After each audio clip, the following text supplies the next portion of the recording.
I wanted to welcome everyone to the special meeting of the Shore Acres Civic Association. We're here tonight to hear from Ken Welch and Robert Blackmon, the two people who want to be our next mayor of St. Petersburg. We want to hear about their thoughts and plans for the unique challenges that we face as a community. The Shore Acres Civic Association is not taking sides. We're nonpartisan. We're not here tonight to tell you how to vote, but rather we're here tonight to allow our guests to get to know us and what we're facing in Shore Acres and allow us to get to know them.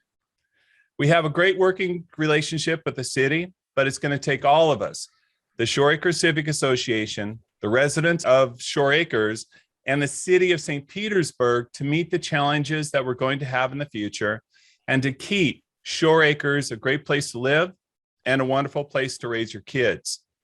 The format is as follows. We have 5 questions. We developed these questions from the questionnaires that we sent out to the community, and we made kind of a composite of these questions, and they all pretty much have to do with specifically Shore Acres. Each candidate has the same amount of time to answer the questions, and they've received these questions in advance. It's 3 to 5 minutes. We're going to stagger the order of the responses, and at the end, we have short closing statements from each candidate. And with that, I'd like to welcome Robert Blackmon and Ken Welch to our Shore Acres Civic Association meeting. You can hear the applause. You can hear the applause out there. So we'll begin with an opening statement from Ken Welch. Thank you, Gary, and it's good to be with the Shore Acres Neighborhood Association. Good to see my friend Robert Blackmon again. I thought I saw Councilmember Ed Montanari pop in as well. It's an honor to be with you tonight, and thank you for all that you do for your neighborhood. It's always a small group of people that lead change for the neighborhood, and thank y'all for being involved. I'm a 3rd generation St. Pete resident. Grew up here, went to Lakewood High School, went to USF St. Pete, graduated with a degree in accounting, and then went up to Florida A&M for my master's in business administration, and always knew I would come back to St. Pete. And it was interesting because a lot of my FAMU classmates up there, you know, we had the opportunity to go anywhere in the nation, and I never looked anywhere else except coming back to Tampa Bay so I could come back home to St. Pete. And they always ask me, why are you going back to St. Pete? There's nothing happening there. And that's the way we were. You know, we were God's waiting room for a long time. And now the challenge isn't, you know, do folks want to come back to St. Pete? It's, can we keep what made St. Pete great? Can we keep that authenticity? You know, with all the new growth, with all the new development, it's important that we keep what made St. Pete special. And that's what I'm really focused on. And the theme of my campaign is inclusive progress. You know, we're seeing a lot of growth, but that is not necessarily progress unless every neighborhood, every community feels that they are part of that progress going forward. And so the issues that we face, housing, affordability, transportation, and especially infrastructure, sea level rise, and how we adapt to that.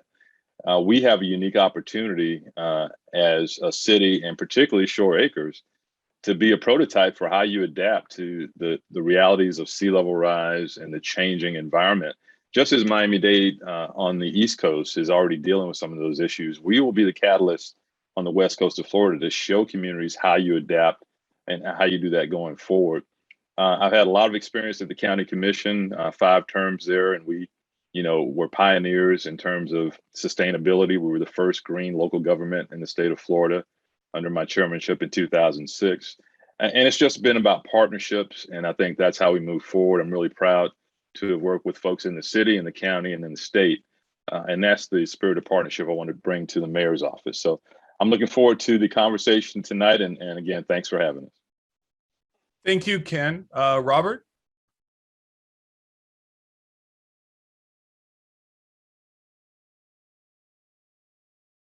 You're mute, Robert. All right, what I was saying is I clicked the wrong button there, but obviously I did it twice. So anyway, thank you for indulging my high level technical capacities. But Robert Blackmon, happy to be here. Thank you guys so much for hosting this forum. It's of course always a pleasure to be with my partner in crime, Ken Welch, who I get to spend more time with than anybody. But a real pleasure to be here with you guys. And, it just goes to show the civic engagement that makes Shore Acres a wonderful neighborhood. A little bit about myself, born and raised in St. Pete. I was born downtown at Bayfront, attended St. Pete High, and then I went to Florida State University. When I was there, I very much was excited to get back to St. Pete, because it wasn't until I was in college that I realized how important St. Pete was to me and how much I valued our city, because I would have just this dread all the time that I was so far from the water in Tallahassee, and the summers there are brutal, the winters are too cold. I really made me appreciate all that I loved about St. Pete. And while I was there, I would always talk about how great St. Pete was. Everyone said, "Oh, you're like the mayor of St. Pete," and here we are, a little over 10 years later. So very thankful to be in this position. Current city council member in St. Petersburg. I'm District 1's representative over on the west side of town. Honored to work with you guys, neighborhood representative Ed Montanari, the council chair. And he leads you guys in a great direction a lot of times, and handles most of the heavy lift, but I've got his six on a lot of those decisions. So very much acutely aware of what's happening with you guys, because Chair Montanari keeps us updated frequently. But we do have some big issues coming forward in St. Pete, and this election is going to be very important for the trajectory of our city. The theme of my campaign is St. Pete for all, because I want everybody in every group to feel that they have a seat at the table. And a lot of that plays into neighborhoods themselves. I always say that we need to have complete neighborhoods and not just funnel feeders for downtown St. Pete. Downtown is doing fine on its own. We need every neighborhood to have a unique, distinct identity, and it needs to be basically a self-sustaining group. You need to know your neighborhoods, have public gathering places, have businesses, have commercial, but also have a robust community feel and parks and amenities. And to that point, I've fought for causes alongside you all's council representative for measures like the new 40th Avenue Bridge. We've been working towards getting a new Snell Aisle Bridge, because all of our bridges in the city are deficient. And that's why infrastructure funding is very important to our city. I have a personal connection to Shore Acres. My mother moved to Shore Acres right when she moved to town in the 50s. Her home was on Shore Acres Boulevard. And until about 2 years ago, I was the vice president of the Regency Condominium Association. And I saw that condo association through a lot of changes. When I got on the board there was a real funding issue. We replaced all the common area flooring. We got a new parking lot. We repainted the exterior. I got us new service contractors for a number of different issues, elevator, exterior maintenance. And, I know the issues of Shore Acres. I've been acutely involved, and I've also helped make Shore Acres a better place through fiscal management. But throughout the city, we need to focus on the big ticket issues, such as keeping our municipal marina public. I've fought to that end on the council. Municipal services, we need a new building. I've fought to move some of our city services to save our taxpayers citywide $50 million and bring economic growth. Red tide mitigation. I have a plan to have an opt-in system for oyster gardens underneath private docks, should people so choose, to help filter and take care of water. The Science Center in West St. Pete, I fought to bring about scientific learning and renovate and restore that asset. Stuff like the Snell Aisle Bridge and infrastructure. I've really kept on top of that, and I'm going to continue pushing for funding, because we're very deficient when it comes to infrastructure funding.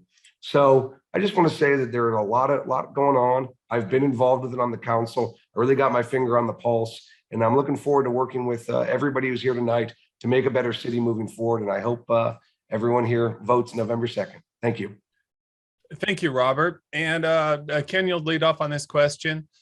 This is something we're facing as a neighborhood. We have 3 points of egress for the entire population of 4,400 people, and that's not even including Venetian Isles. Each one of these exits gets flooded on the way to the exit to make it so cars can't pass. As mayor, what is your plan to help us in evacuating and sheltering our Shore Acres residents in the case of another major hurricane hitting St. Petersburg? Well, thank you, Gary. The common theme among most of these questions is that everything is tied together. So everything is linked together. So the first thing we need to do is make sure we have our infrastructure in place. As a county commissioner, I've led on making sure that the penny for Pinellas was renewed. It was been renewed the last time with 83% of the vote. And that's the key funding source for funding our bridges and most of our infrastructure other than storm and water, which is mostly enterprise. But for the first time in this penny, the city is actually drawing about $9 million a year out of the penny for Pinellas for the water system. So that's the first part is the infrastructure.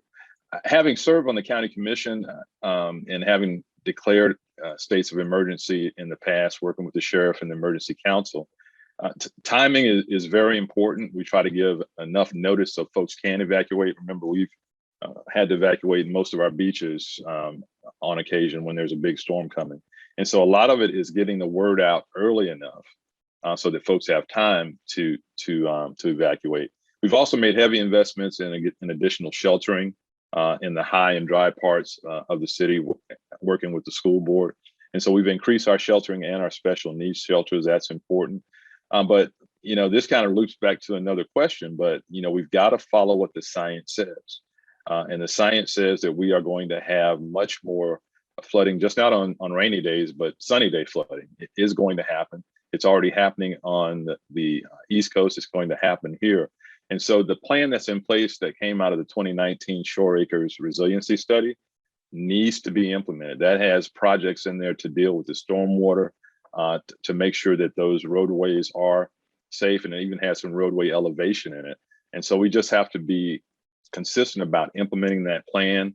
The other part is partnerships, because it's very expensive. We need to draw down from other sources as much as possible to fund those projects. And the infrastructure bill in Washington, whether it's 1.5 trillion or 3 trillion, whatever it ends up, we need to get our share of that to offset our costs and allow us to do more. And whether that's roadways, which are very important, or infrastructure, or even the park question that's in there, as much as we can free up out of the penny, it allows us to do much more. So all those things are linked together. Thank you, Ken. Robert?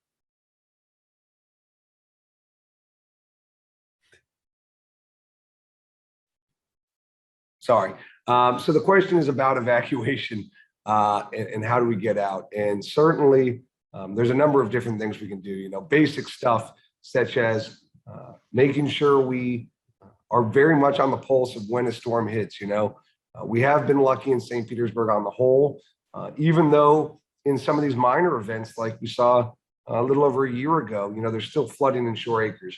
So just making sure we have resources available to our residents, such as even shuttles. You know, we could have buses taking people who need to evacuate out of Shore Acres. You're right, there are a very few points of ingress and egress.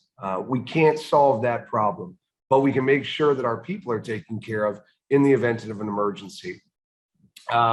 You know, infrastructure comes back, of course, to mind in general. And as we've talked about on the council, and I've kind of reminded us, you know, not even a year ago, we had a presentation before council that our bridges were over 800 years behind in funding, our seawalls over 500, and our sidewalks over 400. That's why we are now moving forward with replacing the Snell Isle Bridge as well, because it's starting to erode out. And to that end, I've also pushed to try and get that done in a more user-friendly manner, as is being done with the 40th Avenue Bridge. But we really need to keep our finger on the pulse of infrastructure, because, you know, there was also, and there still is, a discussion in the city about removing sidewalks from neighborhoods because we don't have the money to replace them. And that's not good for the experience of anybody in a neighborhood, or bringing about a complete neighborhood or a friendly neighborhood. But one thing I'd really like to focus on when it comes to storm hardening is something that was discussed with the whole high hazard movement, and that is storm hardening people's homes to try to minimize impacts when they do come. And a great example is The majority of homes in shore acres are 50s built or newer concrete block homes. Now, why is that important? That's important because obviously concrete is more storm resistant, but also concrete block homes typically have standard size windows. Standard size windows can be bought off the shelves at Lowe's or Home Depot and installed by contractors. Impact windows, and they can prevent any kind of damage when it comes to a hurricane. And they can be replaced usually fairly cheaply, but also they present energy efficiency when installed and save money in the long term. So what I'd like to do is I'd like to incentivize the replacement of eco-friendly, but also storm-hardened windows for residents citywide, just like we do with the low-flow toilets, because that can help to protect homes moving forward. You know, we also had a presentation before council recently by property appraiser Mike Twitty, a good friend of mine, about his movements and works to try and have property tax incentives for people who want to raise their homes. Certainly, there's a lot of infrastructure work that needs to be done and flooding to be prevented. I know that a lot of these questions do play into each other, as my opponent mentioned, so I'll save some of my thoughts for that. But evacuation, yes, we need to keep our people safe, and we need to make sure that we have data tracking and resources available far enough in advance, because one of the biggest cries you see certainly on social media, and I see from my friends before these storms, is number one, we didn't open sandbag sites in time, and then number two, we're making it hard for people to drop off brush to brush sites after a storm. So we really haven't been user friendly, so to speak, when it comes to storm cleanup and storm preparedness, and I'd like to focus on more of that as mayor. Great, Robert. And Robert, you're first for the next question. It's related. As mayor, what do you think needs to be done to address flooding in St. Petersburg, specifically Shore Acres, due to rising sea levels? Okay, did you see that? I actually unmuted the first try this time. So, I'm learning on the job training here. But flooding, there's a real issue on Shore Acres. Again, we discussed this a lot at council, and a lot of this has to do with Chair Ed Montanari pushing for updates. If only you could hear all the nice things I was saying about him, would be great. But maybe somebody will relay the message. Anyway, what we have is we do have issues in Shore Acres with the elevation. A lot of stuff was dredge and fill there. My mom would tell me all the time about how even back in the 50s, her home would flood. We have pump stations, right, to pump water out, but a lot of times that's not enough moving forward due to rising tides being sometimes the level of some of these drains. We need to elevate some of those drains. We need to try and make sure that we have drainage going out to areas that are lower lying, but we need to be nimble. Again, I touched on in my last answer some stuff like rising homes. Some people are going to opt in for that, but the large majority of Shore Acres, that's not practical to elevate your home. So we need to think of other ways and other uses to do that. One is what I said about the seawall budget. Over 500 years behind, we can raise up some of our seawalls when we replace them, because they do need to be replaced to try and keep out some of this flooding. But also, we could have backstops on some of these drains that we do not currently have, just like you have at your home, so that sewage doesn't back up. If you have an overflow, we could have the same backstops put on to a lot of these storm drains so the water can't move the other direction. It can only go one way, and we don't currently have a lot of those backstops installed.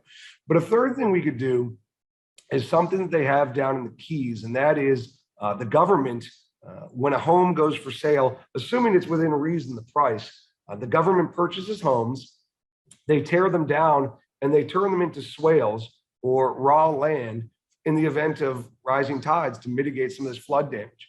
What we could do is not create retention ponds or anything, but you could have homes that are dilapidated or cheap enough be bought up, interspersed throughout a neighborhood, and just leave them vacant with a slight depression there, so that if tides start rising, water would then go into these vacant lots and act as a temporary storm runoff drain in the interim. We can do that through a number of ways. First of all, city budgets, but also working with county, state, and federal partners. And I have a great relationship with state partners. I've been endorsed by a number of people, the Speaker of the House, and I've had multiple bills moved in the last 2 years in Tallahassee, including funding for the Science Center, cross-party. Now I'm getting an affordable housing bill filed right now, and an appropriations request for the Dolly and the Mahaffey. But federal government too, because this issue impacts such a great number of residents, and a bunch of residents who are also thankfully politically engaged and civically engaged like you all are. So we could work a partnership to make some of these ideas a reality. Thank you, Robert. Ken? Thank you. You know, I touched on this a little bit in the last question, but this is really an issue of a couple of things. Number one, partnerships do matter. We need to draw down as much funding as we can from state and federal resources. I think the best bet right now is that federal infrastructure bill. It's meant to fix the exact types of infrastructure that we're talking about. And also, if you've got some time to read a great document, the Integrated Water Resources Master Plan is on the city website. It's not real easy to find, which is something I want to address when I get there. But it lays out the plan for projects specifically for Shore Acres. Now, and there are 10 projects for stormwater and tidal flooding, and then there are projects for road elevation. The problem that I see, and again, I want to talk to staff, and I spent some time talking with Claude Tankersley and others, is the urgency of it, because the problem is getting worse as we speak. I only see $500,000 in the FY22 budget for those stormwater system resiliency enhancements. So maybe it's an issue of planning and engineering and not being able to spend those dollars right away, but I want to have as much urgency as possible to spend those dollars. The other thing is innovation. You know, as I was actually walking in Shore Acres, and I've been there twice this week, not even related to this. I did go today to see Denver Park because I hadn't even seen that, so I went there today. But you know, when we were walking and knocking on doors a couple of months ago, you know, I expected people to say, you know, I asked, you know, what's the major issue? And I expected folks to say flooding. And that's not what I heard first. It was, can you find a way to help us elevate our homes? I heard that more than any other thing there. And I know the city has a flood mitigation assistance grant that comes down through the feds, and we allocate it. But that kind of innovation is what we need to do, because the tidal flooding, the perfect storm, so to speak, of sea level rise and tidal flooding is going to be an issue that we have to deal with. And eventually it means in those low-lying areas, and we know Short Acres has had that issue for a long time, elevation is going to have to be part of that answer. So follow the science, infrastructure, funding, and innovate is the way I think we should approach that. Okay, Ken, thank you very much. And Ken, you go first on this next one. It's about red tide. As you guys probably know, we in Shore Acres were hit very hard with red tide. It became almost unlivable here with the smell and everything. And we know the city worked very hard to have all hands on deck for the cleanup. So what's your plan to reduce red tide in our area? And how will you manage the cleanup if it's necessary? Well, first of all, in the cleanup, just like any other disaster or issue we face, is about partnerships. So it's partnering with the county, with the private sector, with the state, you know, all hands on deck to get the job done. In terms of prevention, though, I think we've done a great job. As a county commissioner, I served when we implemented the countywide fertilizer ordinance, and that was precisely to reduce the nutrient load of nitrogen, which leads to red tide, among other things. Now, we know red tide is naturally occurring, but you can exacerbate it if you have too much of a nutrient load. And so we passed that fertilizer order many years ago. Folks weren't happy. I heard about it in Publix, you know, why can't I buy my fertilizer in the summer? But the reason was we needed to clean up our waters, and we did do a great job of doing that. So I think at the local level, we're doing the right things.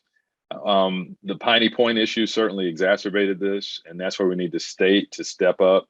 That was a problem that everybody saw coming, but no one did anything about it. I think the state is starting now to put more funding into it. They're starting to actually recognize the science. You can talk about climate change in Tallahassee, which you couldn't even do for a while. So I think those realities are now sinking in, but I think at the local level, we've got a good track record of making sure that we do the right things according to the science, like the fertilizer ordinance. If there's an incident, it's all hands on deck, shouldn't be politicized. You know, we should be able to work with the state, whomever, to help get the problem solved. And that'll be my approach as mayor. Thank you, Ken. Robert? Could you please repeat the question? Oh, it's about red tide. What are we doing? What would you do to help prevent red tide? And if it happens, how are you going to handle the cleanup? So first off, we need to look at low-hanging fruit when it comes to any issue in our city, because we need to deal with the easiest solutions first and then move up from there. We have a rain barrel giveaway program that we instituted about a year and a half ago in the city of St. Petersburg, where if you want a rain barrel, you can apply for it online. We'll go deliver it to your house. I would like to do a similar program for vertical oyster gardens. And if you're unfamiliar with what those are, I've built them and installed them through Tampa Bay Watch. Basically, you take a piece of rope, you string oysters through it, and you hang it underneath the dock at your median high tide level so that they can start growing new oysters, because oysters grow on old discarded oyster shells. That's how they form the substrate for their colonies. And what that would do is a healthy oyster can filter 50 gallons of water per day. If we could get a bunch of opt-in on some of these finger canals, you could have tens of thousands of water filtered per day in each canal, which would really make a difference in hardening and also cleaning up our waterways. I've done these oyster planting projects in the areas where you have a great volume planted. It really makes an impact in water. Mangroves also can help filter water out. So we need to make sure that our parks are kept clean and our mangroves are maintained, and we're removing invasives from city-owned parks. But also it goes back to what I said about the seawall issue. With our seawalls so deficient in funding, you can use oyster domes, not just the vertical gardens that would go underneath the dock, but these oyster domes you put off right offshore to break tides from coming in. And if you break the tides coming in, it'll help absorb some of the shock that is given to these seawalls, which can help prolong their lives because we have not funded for them in a timely fashion. One thing that Ken said, I think on this question of the last one, is there's not a sense of urgency a lot from a lot of times in the city. And I hope that, either himself or me, whoever wins, will take some of these things more urgently. Piney Point obviously kind of put a microscope on what's going on with the red tide issue, but we do need to have collaboration on the state level, because we could have St. Pete be a Garden of Eden in terms of eco-friendly practices. But if we have surrounding municipalities that are still bad actors, we're not going to be able to get much done. But we need to take care of ourselves first, some of that low-hanging fruit, and then also try and partner for bigger changes statewide. But absolutely kind of a day one thing would be instituting oyster installations throughout the city, especially in the waterfronts, to try and filter water and then clean up. We had a sticky situation this year with how to clean things up. We had all departments in the city just scooping fish out basically with nets. It was sloppy. We were having problems getting people out there, but ultimately there was no other alternative. We had to do what we had to do. It was an unfortunate situation that was rolled out poorly, but we didn't see it happening. So I don't fault the way we handled that cleanup. It was just unfortunate that we didn't see it coming sooner. We need to do preventative measures more than reactive measures. And that's how I feel about moving forward, what we can do. Thank you, Robert. I'll ask this next question, then we're going to go to Kevin to ask the question after this. Robert, you'll be first up with this one. This one is about our neighborhood parks, in particular Denver Park, which is kind of just set there for a number of years. And we get a lot of questions of what can we do to improve this park? An example would be a trail, maybe a dog park. Baseball field needs a lot of maintenance. The basketball court needs to be resurfaced. Bathroom would be great there. And I have personally got a lot of questions about converting the tennis court, or at least one or two of them, into pickleball courts, because that is so popular of a recreation for people. So any plans for the parks and the improvement of the parks in Shore Acres? Okay, now I did it again. I didn't remember to unmute. But a friend of mine last week, I had the Parks Department reach out to him to discuss putting some benches in the park in Shore Acres near his home. But short answer is I have all the plans in the world and I have no plans at all. It's because, I was formerly, I don't remember what I was. I know I was the vice president of that condo. I think I was the vice president of my neighborhood association in Coquina Key when I lived there. And there was a big discussion then to convert tennis courts to pickleball courts. I said personally, I thought it was stupid when we had our board of directors meeting. And I said, but it doesn't matter what I think. What do the residents think? Residents wanted it, and we converted those courts to pickleball, and they've been very popular so far. Why I bring that story up is this. The park is not going to be the park probably that I will be utilizing the most. And we need to be more neighborhood centric. I said that in my opening, and I stand by it. If the neighborhood as a whole comes with a list of requests, just like we did when I was a neighborhood association board member, that's how you get things done. And we need to be funneling up government that way. You know, the neighbors go to the neighborhood association goes to the city. And that's how it works even for speed bumps. You know, a neighbor requests it, the neighborhood association approves it, then we request it to the city as a whole. So whatever the neighborhood wants, you guys are the ones on the ground. You guys are the ones seeing the deficiencies and what the needs are. And I absolutely am happy to advocate for any and everything that's wanted by the neighborhood, because we need to make sure we are more neighborhood friendly. Again, I've said that now 3 times, but it is going to be extremely important moving forward in our city to make sure that we have growth for all and that we have an inclusive city. Because again, right now, we are doing good. All of our metrics are good.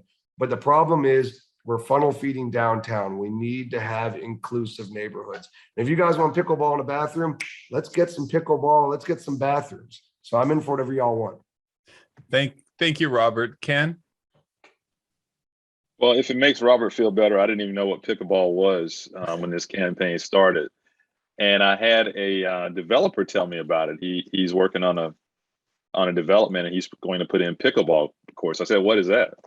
And part of my bike route is through Coquina Key, and so I get to see, you know, folks lined up to play pickleball out there.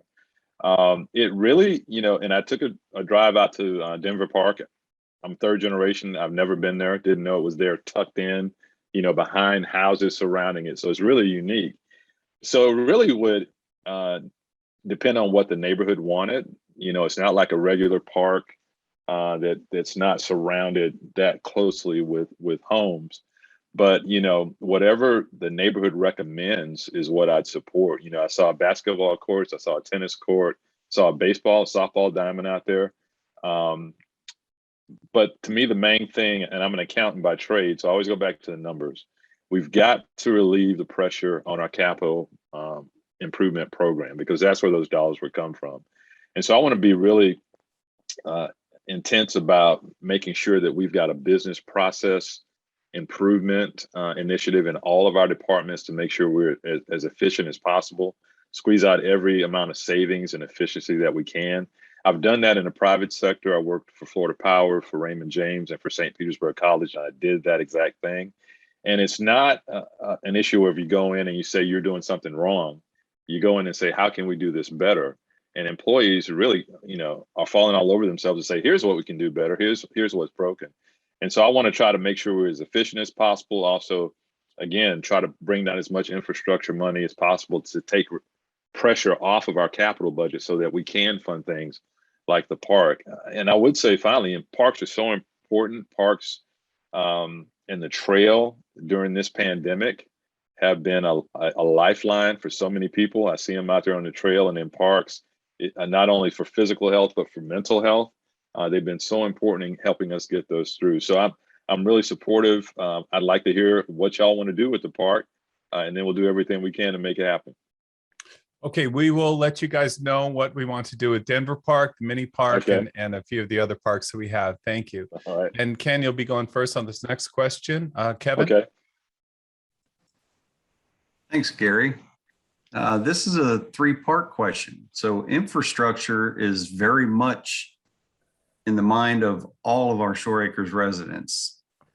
A, what is your plan to repave the roads, not just repair the high number of potholes? Potholes is a big topic and we hear about them every day. So what is your plan to repave the roads and not just fix the little holes? B, hanging power lines, dangerous, potentially destructive during hurricanes and storms. Is there a possibility we could bury those lines? And C. Oh, okay. Sorry. Yeah, let me get, you want to do them one at a time? I can go that way too. No, I didn't see a C on here, so go ahead. Okay, C is residents of Shore Acres have no access to mass transit.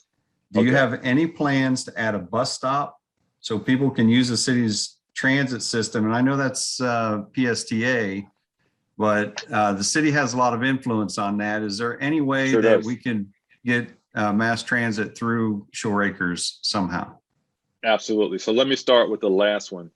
I served on PSTA for 9 years, and then that was the limit. So I came off, and then Pat Gerard reappointed me as a county commissioner. So I've served there a long time. They have basically just an issue of funding. They're funded by ad valorem tax, and not every city even pays into that tax. St. Pete Beach, for example, doesn't pay any property tax into PSTA. So that's been a problem we've not been able to correct. The legislature will not amend a special act to make that happen. What we need, as well as what Tampa needs, is a funding source, and Tampa approved a 1 cent sales tax to bring Hart up to speed. At some point, PSTA will do the same thing, and that will allow a lot more routes, a lot quicker turnaround. Buses will be running every 15 to 30 minutes instead of every hour or so, and it will allow more stops. Now, in the interim, I don't think we have to wait. I still think we still can approach PSTA and ask if we can have a stop near Shore Acres. They would take a look at ridership and those kinds of things. But that's the way we should approach that. Long term is getting that funding source. Short term is talking to PSTA and seeing if we can get a couple of stops where it makes the most sense. On the power lines, my first job out of FAMU was with Florida Power. So I work with them in accounting and technology. For a long time, they resisted undergrounding because of saltwater intrusion or other issues. I've always been a proponent of that. I think it makes sense in terms of storm recovery. In the interim, until we can get there, and there's new management now. It's now Duke Energy, and I think they're more receptive to it. The problem we had in the last few storms was just basically that the trees weren't trimmed. I mean, that's what knocked outside in Lakewood Estates for 7 days. It was a big oak tree. It wasn't, anything more than that. So I think they're doing better on their tree trimming budget. They got called to task on that. But I think long term, particularly in Shore Acres, I mean, y'all probably should be the prototype for undergrounding. Given what's going to happen with sea level rise and tidal flooding. On the last issue, which was the roads, the roads. So I ride my bicycle, and one of my pet peeves is a bike lane that's painted, but the pavement in the bike lane is actually worse than the pavement in the road. I call it a bike lane in name only, a Blino. I saw a lot of those coming out there the last week or so. And the pavement is an issue. We even have parts of the city where there are no sidewalks at all, even leading to schools. And so those kind of fundamentals I really want us to focus on. That's what the penny for Pinellas is for. And so just having, roads up to standard, making sure we have true bike lanes that you can ride a bike in, and sidewalks that connect parts of the all of our neighborhoods throughout the city. That's fundamental to me, and I want to fund that. And again, that goes back to freeing up some of the pressure on our CIP to make that happen. But that's a priority to me as well. Thank you, Ken. Robert? So I think we have a new lecture series here titled Potholes, Power Lines, and Public Transit at Shore Acres Symposium. But yeah, let's talk about that. So first of all, a pothole, this is what my life's become. I have watched a number of scholarly television programs on potholes, and a pothole is like an iceberg where you see the hole, but if you look at the substrate beneath it, there's actually already been saturation of water and damage spread far through, beyond it. So what we do is we fill in with asphalt those holes, but it busts right back out. And what we need to do is you can use ground penetrating radar to see how bad the void is, and we can cut it out. A lot of times that's not done that way. It's just done with guesswork. But more often than not, it's not done at all. We just blast asphalt in that hole. Of course, comprehensive repaving is the way to go. Regular seal coating to roads can prevent further degradation of these voids and vaults. But just making sure we get the seals done up front would be a big start. And that's what I'd like to do on that. As far as power lines, Ken mentioned the tree trimming. My God, first and foremost, we need to make sure that when trees are trimmed, they are not absolutely massacred like is being done currently by arborists for utility companies, because I have seen some terrible haircuts on some of these trees. We need to make sure that that trimming is done right. But also, when I first got on the council, I asked Mayor Kreisman about the ability to go underground, because not only would it, of course, reduce downtimes during storms, but it also year round would beautify neighborhoods and increase property values, and also reduce maintenance, because you won't have those poles that can get hit by cars, and on all the issues that a power pole goes through, termites on some of the wood ones. He told me it was kind of not practical, but the more I've researched things in the last 6 months, especially, and talked to people, I spoke to a gentleman recently who has a company that is developing watertight lines underground and ways to encapsulate them. So it certainly is a project that we can move forward with as technology advances. And it's something that I really think is a problem with St. Petersburg, because if you guys on this call, I don't know how many of you are from here long-term or who have moved here, who have friends who visit you, but when my friends visited me for the first time from the West Coast, they go, what the heck are all these weird, trees you got holding up wires? I mean, it is an antiquated system that is not in a lot of different parts of the country. So we need to try and get with the times. Of course, sea level impacts that. So we need to be cognizant that they have to be waterproof. Public transit. Public transit is something that my opponent and I differ on some things and approaches to it. And that continues on to the Shore Acres discussion. Sure, I would love to have public transit for Shore Acres, but I'd also like to have public transit for our entire city. We could have a bus route going down 40th, sure, but would it be able to get over the bridge? Would it be more practical to going through 62nd? What we could look into moving forward, though, is stuff that I've proposed, like transitioning some of PSTA's usages to basically a ride share, where if you were a billionaire, you'd get $1 off your ride. If you're homeless, you'd get the whole ride for free. But that would make experientially a lot more people use public transit if there was a ride share component to it. We saw what we had with the AVA, the self-driving bus that we did a pilot study for this year. I was at the inaugural ride for that. They didn't let me ride it because apparently I was not a VIP enough, but I was there and I did see it move, and I saw the mayor on it, and he's still alive, so it must be working. But also, we talk about, we just renewed the contract for the Cross Bay Ferry. Maybe we could have ferry pickup even on Shore Acres, because I know that a lot of the people who use the Cross Bay Ferry are Shore Acres residents. So what if we had more than one stop for the ferry moving forward? Of course, we need to have more community buy-in, but Shore Acres is a boating community, so I do not think that that's that far-fetched. My point being that I do not know how many Shore Acres residents would honestly drive on a bus. Some would, and that's why we could have stops, at least one, put onto the island. But we need to look at multimodal transit moving forward, certainly, especially because of the amount of ingress and egress, as we mentioned in question 1. And that's something I would like to look into. Thank you, Robert. And those are the questions that we have. We're going to just have some quick closing statements. We'll begin with Ken Welch, and Robert, you'll have the last word. Well, thank you. This has been great. I was almost missing Robert. I hadn't been on the phone with him in a week, so good to see you again, Robert. We have a great community, but we face some significant challenges, and in many ways, we will be the prototype for how you deal with climate change and sea level rise, the environmental issues that are kind of unique to us as a peninsula within a peninsula. And I look forward to following the science, to listening to your recommendations, getting your feedback. My approach has always been to be inclusive, to be on the ground, in touch with the community. I'm really proud of the endorsements I have from 5 current city council members who we worked on many issues, from transportation to housing to the environment. And I think it's that way of work, that collaboration, that'll move us forward. We all know this is going to be expensive and difficult. We are breaking new ground that no one else in the state of Florida, other than our friends over in Miami, have faced. But these decisions will be generational. I mean, my daughters, who are 19 and 28, are going to live with the decisions that we make and how we adapt to our new environment. And so I'm looking forward to to working with you. We will have an open door policy. I believe information has to flow two ways. And I believe we take the best ideas and then we ask our staff to implement those ideas.